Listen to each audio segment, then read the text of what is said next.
Assalamualaikum warahmatullahi wabarakatuh. Berjumpa kembali bersama saya Farah Adeline di program Ngabuburit. Berbagai kisah Islami dan tausiah Ramadan akan kami hadirkan untuk Anda. Inilah Ngabuburit selengkapnya.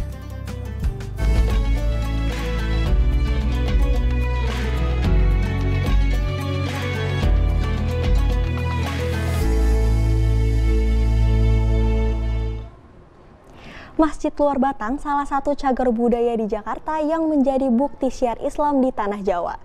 Sejarah Masjid Luar Batang tak terlepas dari peran Habib Hussein bin Abu Bakar bin Abdillah Al-Idrus yang merupakan orang Timur Tengah yang datang ke Indonesia untuk menyebarkan agama Islam.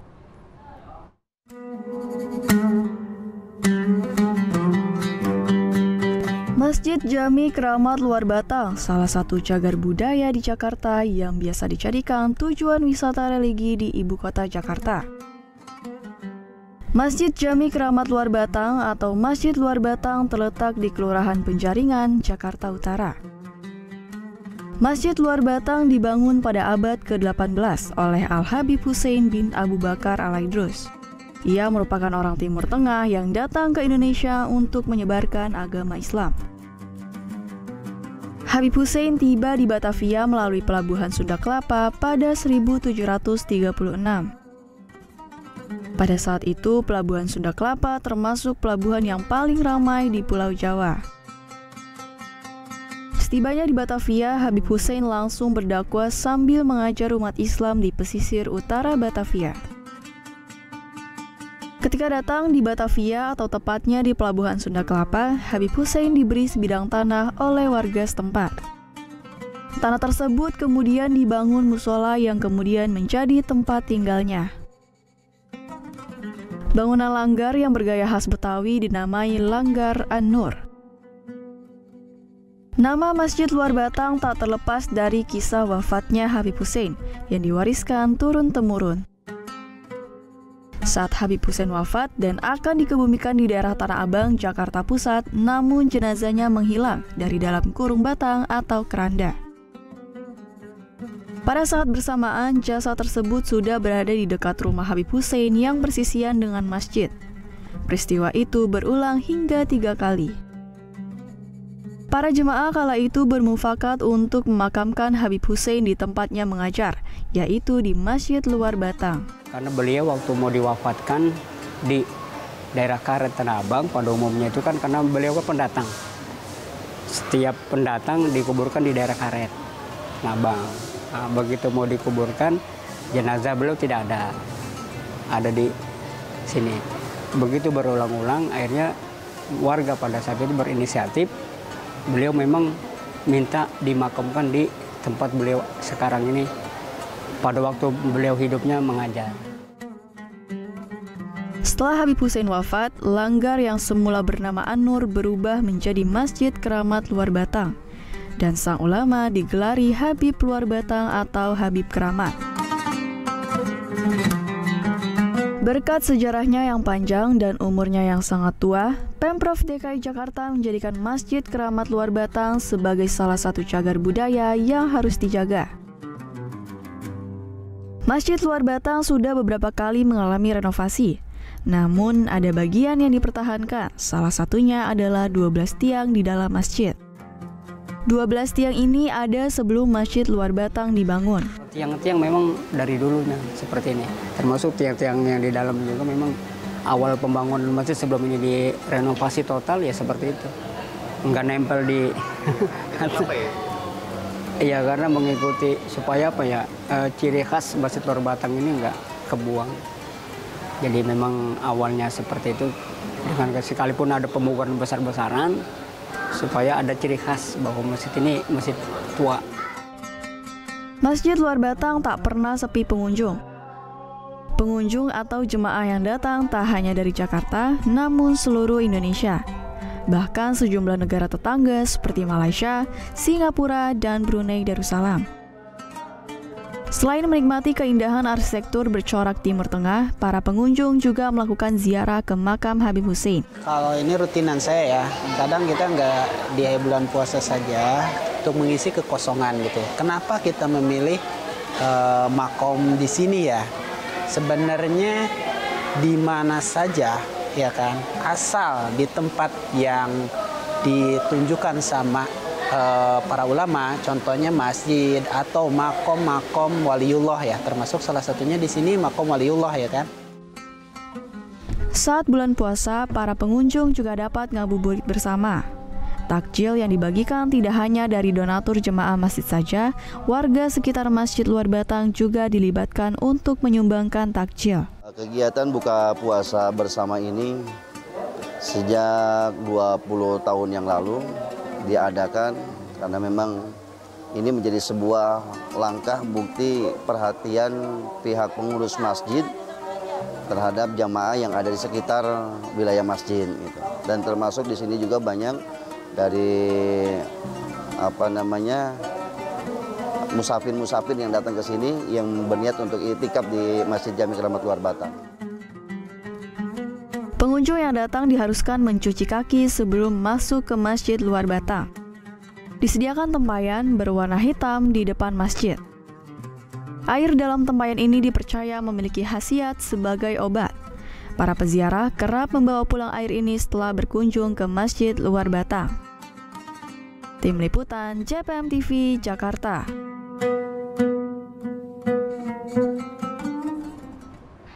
Usai jeda, kami akan hadirkan kisah Kiai Tameng Jati, ulama tersohor penyebar agama Islam. Tetap di Ngabuburit.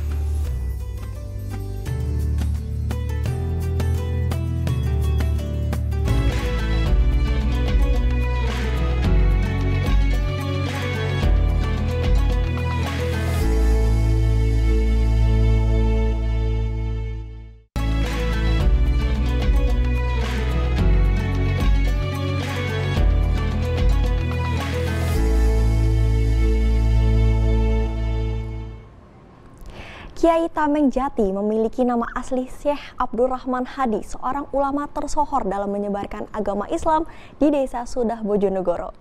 Kiai Tameng Jati berasal dari negeri Syam, Arab dan hijrah ke Tanah Jawa. Ia datang untuk menyebarkan agama Islam bersama dua sahabatnya.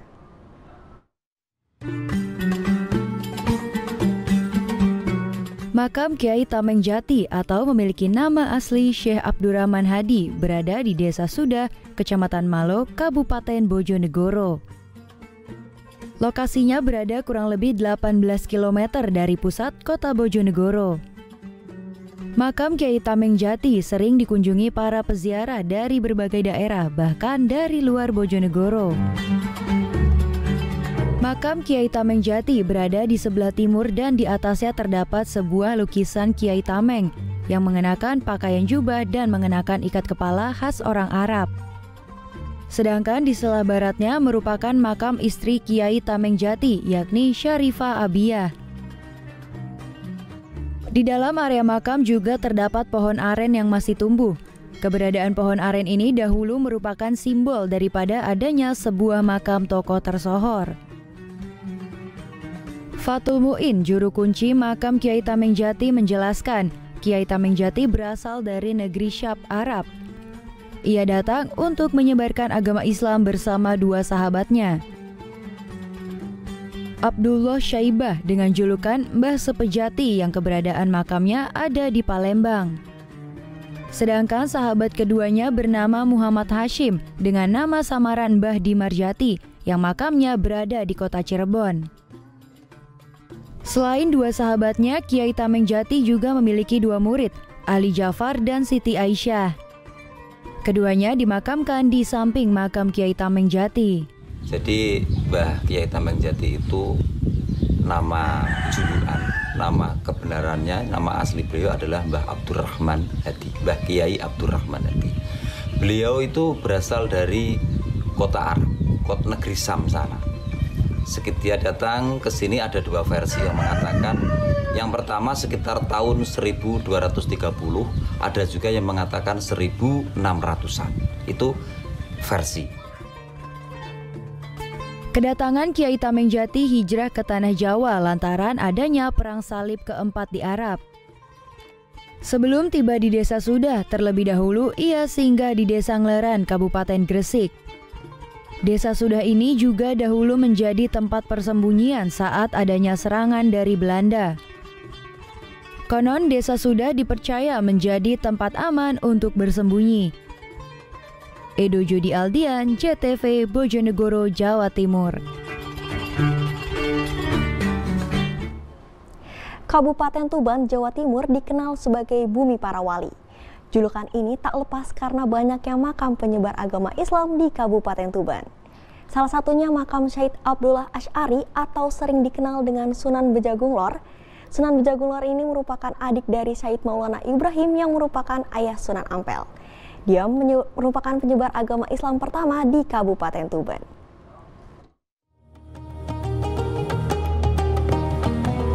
Syed Abdullah Asy'ari atau dikenal Sunan Bejagung Lor merupakan paman dari Sunan Ampel. Dia dimakamkan di Desa Bejagung, Kecamatan Semanding, Kabupaten Tuban, Jawa Timur.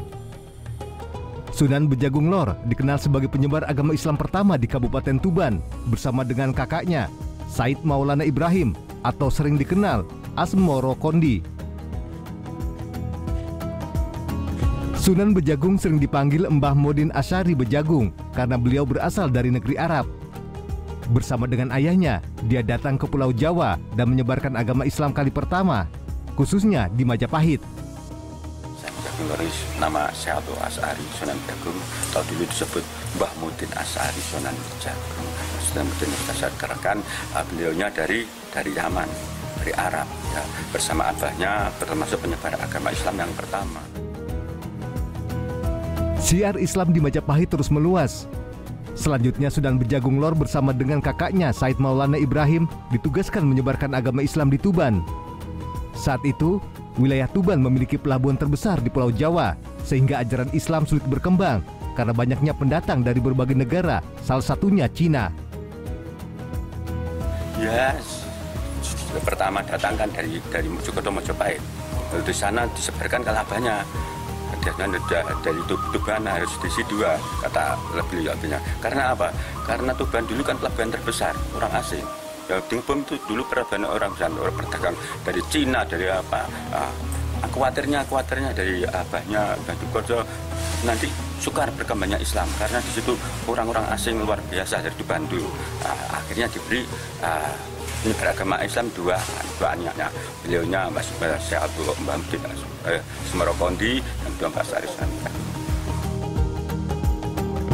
Sunan Bejagung Lor merupakan generasi pertama dari para wali penyebar agama Islam di Tanah Jawa pada tahun 1300-an Masehi. Hingga kini, makam Sunan Bejagung Lor selalu dikunjungi peziarah dari berbagai daerah. Kompleks makam merupakan salah satu cagar budaya warisan kerajaan Islam. Di sini ada belasan situs bersejarah. Selain gapura yang masih menggambarkan era perkembangan kerajaan Islam, terdapat pula cungkup makam. Usia tertua bangunan cagar budaya ini berdiri sejak tahun 1300-an, sementara sebagian bangunan didirikan pada 1700-an. Ziki Muhammad, Husni Bubarok, JTV, Tuban, Jawa Timur.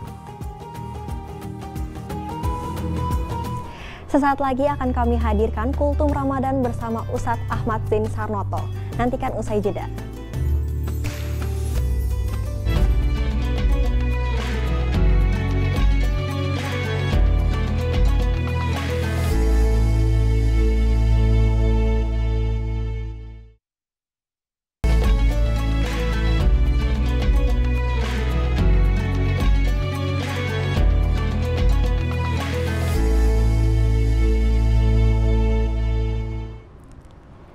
Ramadan menjadikan kita umat muslim yang bertakwa dan bisa membuat kita lebih introspeksi diri.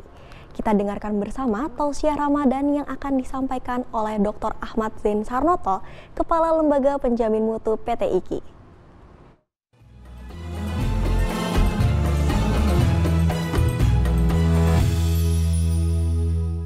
Bismillahirrahmanirrahim. Assalamualaikum warahmatullahi wabarakatuh. Alhamdulillah alladzi arsala rasulahu bil huda wa dinil haq liyuzhirahu ala dini kulli wa kafa billahi syahida. Asyhadu an la ilaha illallah wa asyhadu anna Muhammadan abduhu wa rasuluh. Allahumma salli wa sallim wa barik ala Muhammad wa ala alihi wa ashabi ajmain, amma ba'd. Pemirsa CPM TV di mana teman-teman berada, alhamdulillah puji syukur atas takdir Allah yang hingga hari ini kita masih diberi kesempatan untuk sama-sama bisa menikmati suguhan Ramadan di tahun ini dengan penuh keindahan, keberkahan, dan mudah-mudahan berkahnya kita semua, baik pribadi, keluarga, dan masyarakat kita akan diberkahi di Ramadan tahun ini. Kita telah memasuki fase-fase di mana 10 pertama, 10 kedua berlalu. Maka kita sedang masuk ke fase ketiga, fase 10 yang ketiga, atau di sepertiga 10 hari terakhir. Maka kalau kita coba evaluasi apa yang telah dilakukan di Ramadan ini, Ramadan telah mengajarkan bagaimana kita untuk bersikap menjadi orang yang sabar, menjadi orang yang jujur, menjadi orang berkomitmen dalam kebaikan, menjadi orang yang peduli pada orang lain, dan menjadi orang yang lebih mawas diri, banyak introspeksi. Maka pada dasarnya Ramadan yang kita jalani ini akan menaikkan kita, meloncat kita dari orang mukmin menjadi dari muslim menjadi mukmin dan jadi mutakin. Maka perlu kita ingat bahwa perintah puasa itu di akhir perintahnya adalah la'alakum tatakun. Semoga kalian menjadi orang bertakwa. Ini harapan. Tentu namanya harapan belum tentu bisa berhasil atau maksimal. Maka setidaknya ada 4 indikator yang kalau kita ingin coba ini bagian dari upaya kita dalam rangka belajar di Ramadan ini, ada 4 atau 5 indikator lah yang perlu kita garis bawahi sebagai sebuah indikasi orang yang sukses nanti begitu keluar Ramadan. Indikator yang pertama adalah wal kaziminal ghaiza, kemampuan kita untuk menahan emosi. Ya, nanti bisa kita lihat di Quran surat Ali Imran ya surat ketiga di ayat 134 dan 135 bahwa ada beberapa indikator yang perlu kita tanamkan menjadi orang yang bertakwa dan menjadi habit kebiasaan nanti bahkan setelah keluar Ramadan. Yaitu yang pertama, alladzina yunfikuna fi sarra'i wad dharra wal kazibinal ghaidha wal afina 'anil nas dzakarallaha wastaghfaru. Ada 5 indikator minimal. Pertama adalah orang yang peduli pada orang lain, ya. Yunfikuna fi sarra'i wad dharra, orang yang mau berbagi dengan orang lain di kala lapang dan sempit. Ramadan telah mengajarkan kita bagaimana peduli dengan orang lain. Ya, maka latihan pertama, indikator pertama, dia peduli kepada orang lain walaupun dalam kondisi lapang dan sempit. Lapang artinya dengan kecukupan, sempit dalam kekurangan. Dia tetap peduli pada orang lain. Itulah sedang kita pelajari hari ini di Ramadan dan bahkan nanti keluar Ramadan pun harus terbawa ini. Yang kedua, wal kaziminal ghaidha, mampu menahan emosi.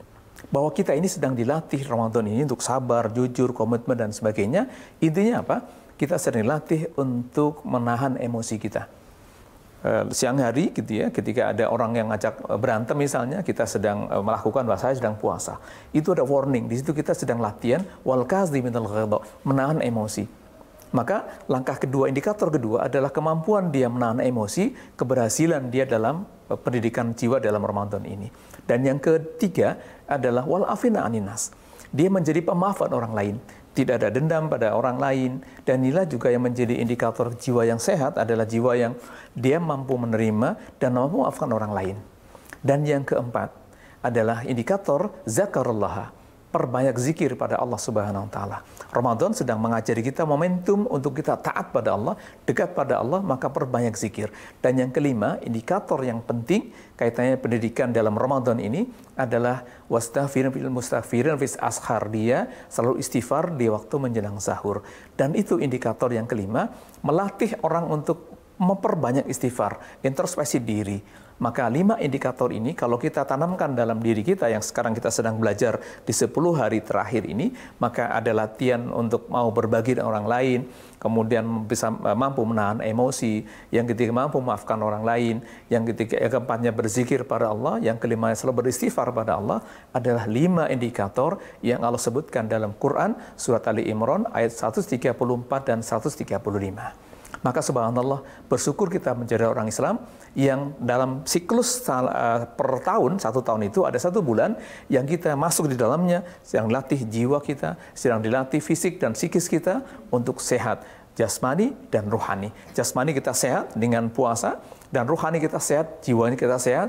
Tadi menjadi orang yang peduli pada orang lain, menjadi orang yang bisa menahan emosi, kemudian menjadi orang yang pemaaf, tidak pendendam, dan menjadi orang yang gemar berzikir pada Allah, selalu ingat pada Allah SWT. Dan yang kelima adalah dia selalu beristighfar, introspeksi diri kepada kesalahan-kesalahan yang dia lakukan.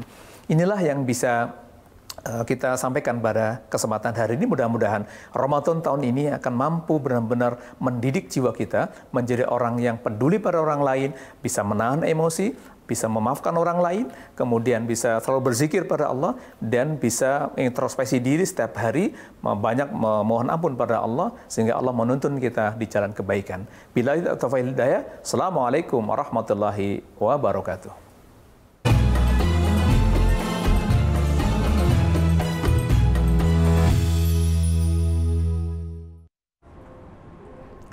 Tausiah Ramadan yang disampaikan tadi menjadi penutup program Ngabuburit hari ini. Saya Farah Adlin dan tim bertugas undur diri. Selamat berbuka puasa dan sampai jumpa. Wassalamualaikum warahmatullahi wabarakatuh.